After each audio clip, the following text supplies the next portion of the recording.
present the story to you in a way you've never heard before, and in a way we hope makes it more real to you than ever. Here we go.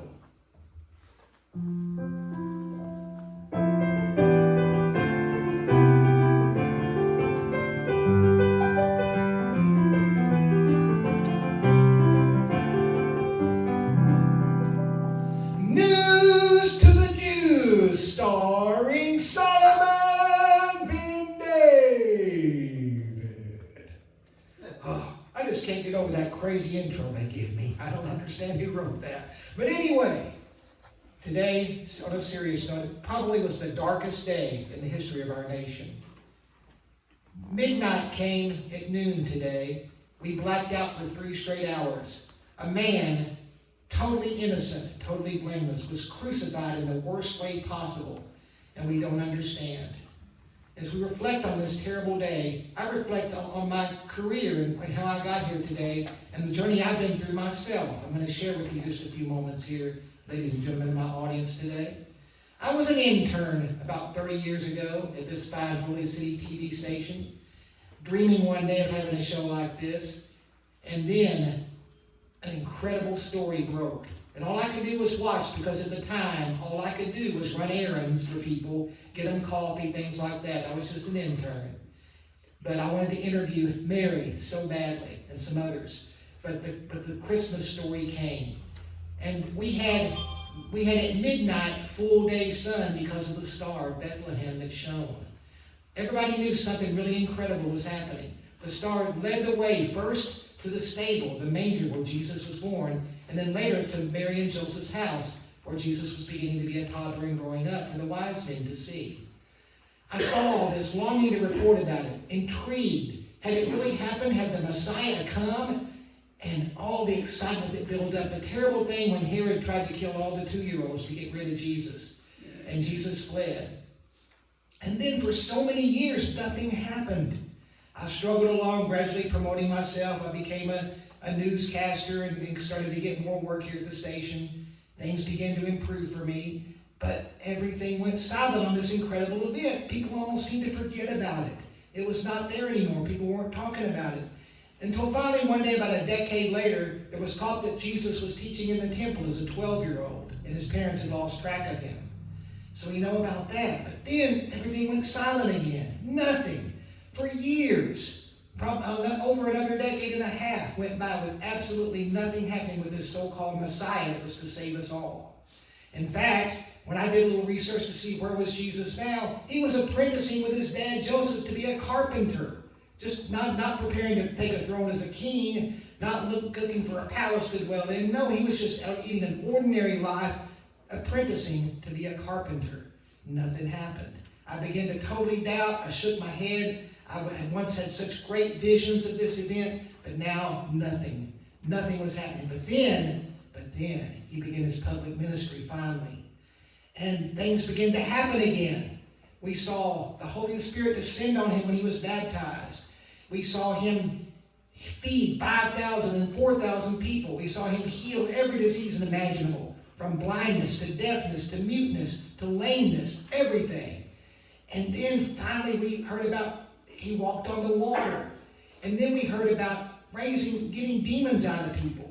And even, incredibly, raising someone from the dead in Lazarus. And a couple of other people as well he did that for. I began to get intrigued again and started to believe. But then the Pharisees hated him. They wanted to kill him. Why? At first I was thinking maybe this guy is just a nut who's doing some illusions or something.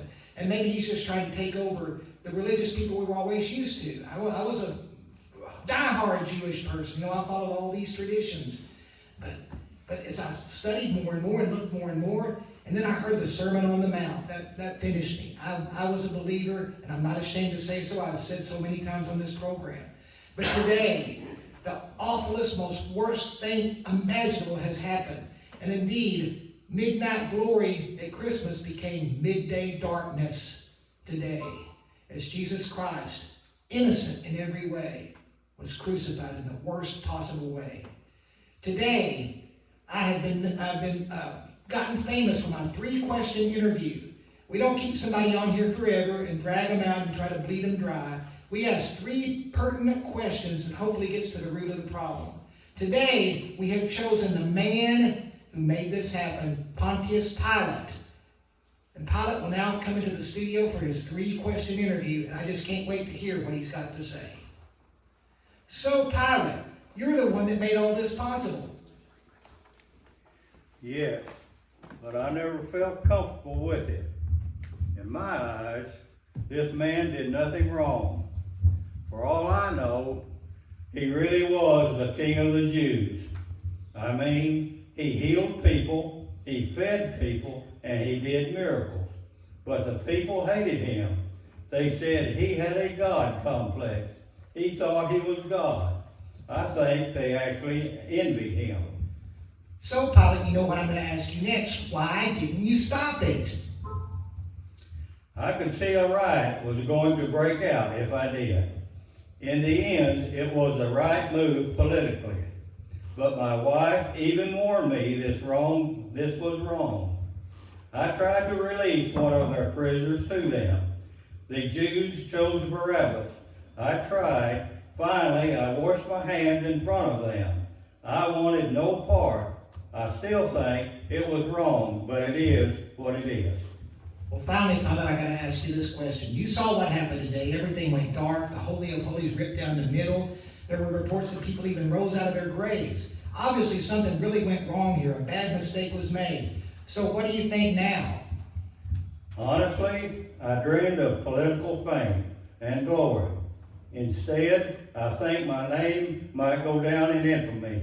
But it's over now. He's dead. What's done is done. Is it really over, though, Pilate?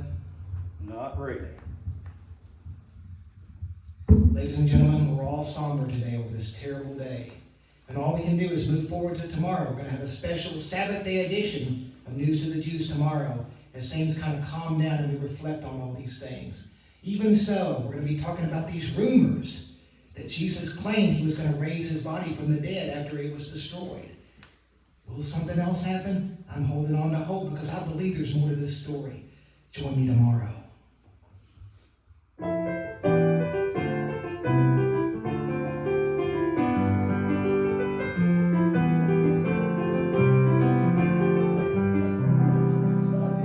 News to the Jews, starring Solman Ben David. Well, today everything's quiet. If you look around, you think things are just back to normal. It's the Sabbath day. Everyone's at rest as they should be. After the most harrowing day in history yesterday, things are quiet today. But what's going to happen? What about these rumors that on the third day Jesus was going to resurrect himself somehow from the dead? That sounds impossible. And yet we're holding on to hope because this story just cannot end this way. We searched far and wide to find someone who might have some inside information on these rumors. Did he know about anything about them? And we found, and we're very honored to have today, the Apostle Peter. Peter, the disciple of Jesus. And he is here in the studio with us today to share some thoughts he's had firsthand serving Jesus Christ. Peter, welcome to our show. You're going to get our famous 3-question interview. And my first question is this one. Peter, what was it like being one of the 12? In fact, in the very inner circle with Jesus. Honestly, heaven on earth, I saw all kinds of healing, demons driven out, feeding 5,000 and 4,000, and even Lazarus raised from the dead. God enlightened me. He was the Christ. But I denied him 3 times. He said I would, and I did. Even though I saw his true form and transfiguration, I totally blew it. But you know, Peter, I understand you're totally human. These were very unique circumstances. But I want to ask you a question now. What about these rumors that Jesus said his body would be destroyed, but then he would raise it in the third day after? Did you know anything about that? I don't know whether to hope for the ultimate miracle or be scared to death. He would be furious with me. He would reject me. Or maybe even kill me. But really, he could have meant that literally, right? Well, we don't know yet. But I got to ask you this last question, Peter, of your three. Tomorrow is that third day. What are you going to do now? Wait, pray, and hope. Yet I'm so scared and confused. I gave my whole life for him. Then I turned on him. I don't deserve anything. Peter, you're only human. We understand that. What would I have done in the same circumstances? Probably about the same thing. I'm really afraid I would have. Tomorrow is indeed the third day, and we're going to be here with a bright and early special edition of News to the Jews to see if anything indeed might happen. And if it does, you're going to hear about it first right here on News to the Jews.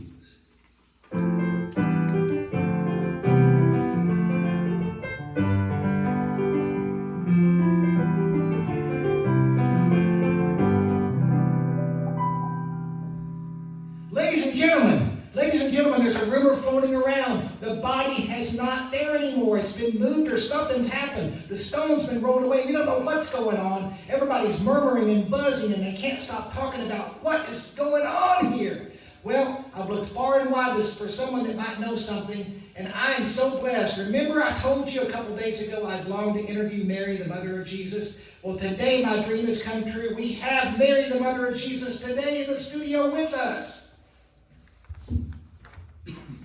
Mary, I'm going to give you my famous 3-question interview, and I cannot wait to speak to you. First of all, I don't have any words to tell you how sorry I am for the sorrow you must be facing right now. I'm so glad you agreed to come with me, Mary, and on the show and be talked to today. My first question for you is this. What was it like being mother of the Messiah? From the Holy Spirit overshadowing me to Gabriel explaining to Joseph and myself, we withstood all the gossip. Who would ever believe a virgin birth? The star was so beautiful. The angels, the shepherds, and then later the wise men came. I knew it was for real. Then he turned water into wine and everything else he did. Why, oh why, did this have to happen? I'm so sorry, Mary, and I share your feelings exactly. Why would they do this to an innocent man? So, Mary, did he have any last words to say to you? Well, he gave me John, his disciple, to take care of me. He looked at me with pure love, even as he was in agony. I know this is hard for you, Mary. I'm so sorry. But I want to ask you one more question, as I promised 3. What do you think about this missing body? Is there something to this? What's going on with that? Honestly, nothing would surprise me. A mother knows these things. He's alive. He's alive. I have seen him. Really? Yes. Oh, you know what? The other person I wanted to interview that I couldn't find when I looked for her is here. Mary Magdalene. I've certainly heard a lot about you, Mary Magdalene. You have an incredibly special relationship with the Lord. I want you to tell me about that. What is your relationship with Jesus? He means everything to me. I mean everything. I was a prostitute with 7 demons in me, and he wiped all my sin away. I love him with all that I am. Can you believe he appeared to me first? Me, of all people. Mary, you know what I'm going to ask next. What did he say to you? That he has to ascend to his Father and appear before his disciples, including Peter. Words cannot express my joy. I am off to do his will. Oh, wow. I didn't get my 3rd question, but that's okay. This is too great. What else could I possibly ask? Mary Magdalene has seen Jesus alive, and I believe he has risen. Oh, I know I'm not worthy. I know I doubted for so long, but oh, what I would not give to have the ultimate interview with Jesus Christ himself. I'm not worthy. I know that. Jesus, if you can hear me, is there any way possible I could interview you? I'm here, Solman Ben David. My Lord and my God. Do I get your famous 3-question interview? You know you do, Lord. You know you do. Just pray that I don't mess this up, Lord. This is the biggest thing I've ever done. Okay, here we go. You know what to ask. And you know what? I feel the Spirit, and I do know what to ask. My first question is, I know you're fully God and fully man, so I've got to ask this first of all. Did you really feel all that pain, all that you went through? Yes, Solomon, I felt all of it. I felt every lash. I felt every nail, every thorn. All the spitting, all the hitting. I felt it all. My body is the same as yours. I only ask that my Father forgives them. And that's exactly what you would do, Jesus. Ask for forgiveness. I know that. That's incredible. Okay, Jesus, here we go. What I don't understand, though, is this. Even after all this, why did you do it? I mean, we're the sinners here. We're the ones that messed up. You were blameless. You never did anything wrong. Why did you do it? Because I fully choose to die in your place. That's all I ever wanted. I want fellowship with you. I want my people with me. I want them with me forever. It's my only purpose. And I totally believe that. So what now? Will you take over the throne? Will you move on in and be king now? What's next? Yes, for the people that accept me, that believe in me in their hearts, yes. I will absolutely come and literally take over the throne. I will rule the new heaven and the new earth forever. For the people that believe in me, their future is absolutely assured. Oh no, I thought of one more question and I'm out of time. I know. Can I ask one more? One more. Okay. Was it worth it, Jesus? Was it worth it? Well, Solomon, you never fully turned away from me. Never totally turned away from me.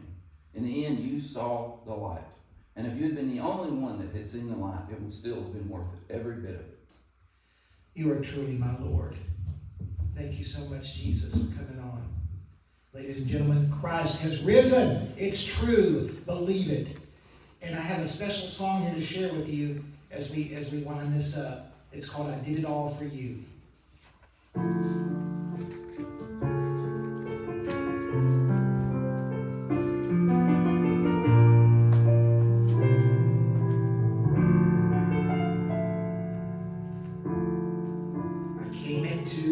This world far from my home above, and I walked the walk of life to pave a path of love. And though the cross I knew it had to be my fate,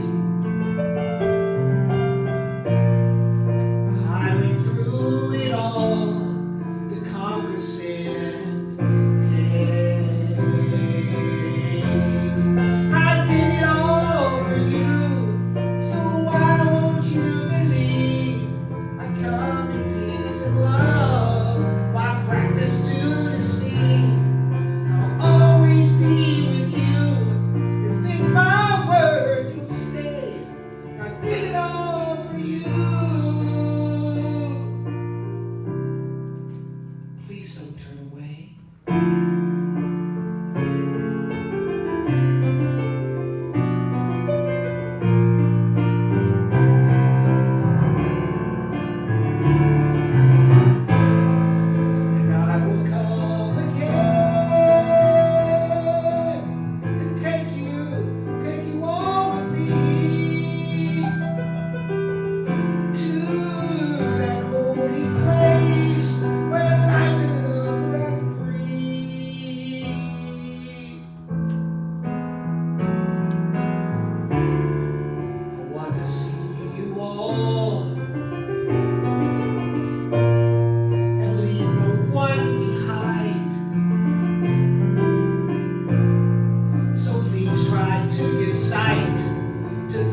I want to thank my cast who did a wonderful job. Please give them a round of applause. Mr. Frankie is Pilate, Brenda is the mother of Jesus, Jim is Peter the Apostle, and Mary Magdalene is Channa, and of course Alan is Jesus Christ. Thank you so much, everyone. And now we're going to go backwards and have our normal opening time of our service.